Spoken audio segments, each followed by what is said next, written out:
1959-cu ilin yanvarında Ural dağlarına doğru yola çıxan 9 gənc var idi. Plan sadə idi. Dağa qalxmaq, düşmək və geri qayıtmaq.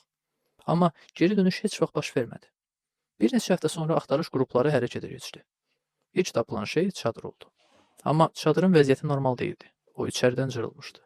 Bu o deməkdir ki, qrup panika içində çadırdan çıxmışdı. Üstəlik hava -30 dərəcəyə yaxın idi. Ayaq izləri çadırdan meşəyə doğru gedirdi. Amma izlərdə qaçış yox idi. Sanki insanlar sakitcə, amma tələsik şəkildə çadırı tərk etmişdi. Biraz irəlidə ilk cəsədlər tapıldı. Bəziləri yarıçılpaq idi.